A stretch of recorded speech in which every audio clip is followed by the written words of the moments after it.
Se não há conflito, não há romance. Aliás, não há história, no sentido amplo, né? A história sempre ela é feita de conflitos. O livro, o conflito que mais comumente presente, principalmente no cinema, mas também na literatura, é o clássico conflito entre o bem e o mal, né?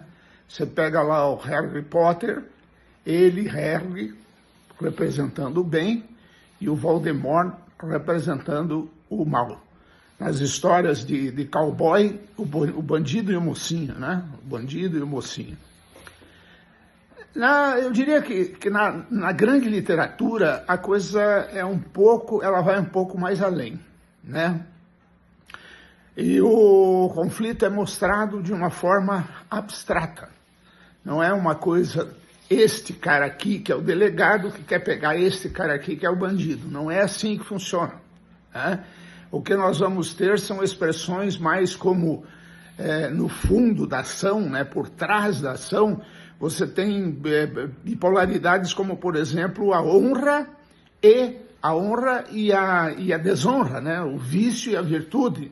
Essas polaridades. Claro que poderíamos, um pouco mais de calma, citar exemplos muito mais interessantes, mas vamos a alguns da literatura efetiva, da literatura que existe, né?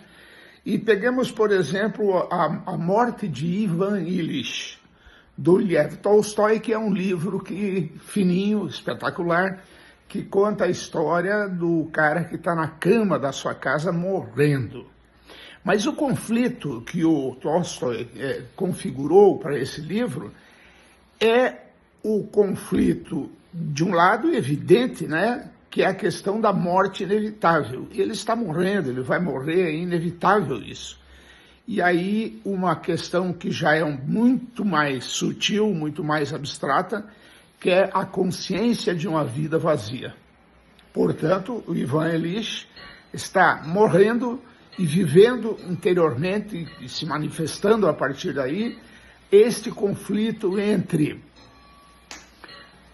a vida vazia, a consciência de uma vida vazia e a inevitabilidade da morte. Um outro exemplo muito interessante é o exemplo de Moby Dick, do Herman Melville, né?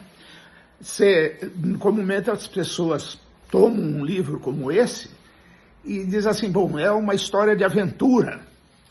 De fato é uma história de aventura, mas o grande conflito que está expresso nessa história é o limite humano, a imposição dos limites que o humano tem e o orgulho ferido de um capitão de um barco que não se conforma com os limites do seu poder.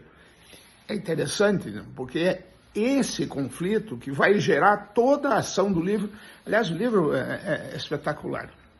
E teríamos outros, né? Vou só lembrar aqui do clássico, porque sempre estudado, sempre olhado, que é a questão do Raskolnikov, que é o grande personagem do livro Crime e Castigo, do Dostoiévski, e cujo conflito é a honra e a desonra. A honra dele e como ele feriu esta honra e a consequência, principalmente interior, mas também das pessoas que lhes são próximas, que isso vai ter. Bem, então são este tipo de literatura, de conflito, que gera uma boa literatura e que vai ter tudo que uma boa história tem.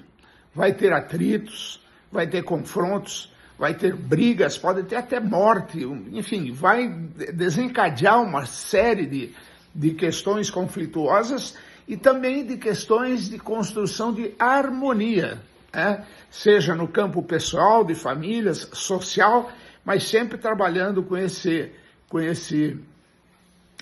conflito essencial, gerando seus choques e oposições, porque caso contrário o leitor não se prende. Na verdade, não há história, e o leitor não se prende quando não há história, né? Desse ponto de vista, então, desses conflitos, digamos assim, mais substantivos, que vem aquela história de que se escreve sempre o mesmo livro.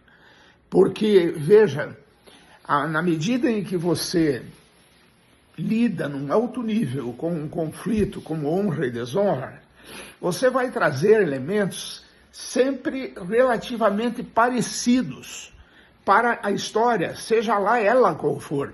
Uma é um enredo lá no litoral da Espanha, o outro é um enredo no interior de São Paulo, enfim, não importa, mas quando ele está tratando de uma questão em alto nível, da questão da honra e desonra, você vai ter, entre aspas, o mesmo livro. Por isso que se faz um pouco essa brincadeira nunca se escreve nada novo, porque tudo já foi escrito e tal. Já foi escrito do ponto de vista dos conflitos que, oxalá, né, ainda bem, eles não são intermináveis. Os grandes, essenciais conflitos, eles não são intermináveis. E aí eu leio para vocês aqui uma frase do professor Luiz Antônio de Assis Brasil, que trata de uma maneira magnífica de todas essas questões, e ele diz o seguinte: escreve bom romance só quem tem condição de entender a vida e abismar-se diante de suas consequências.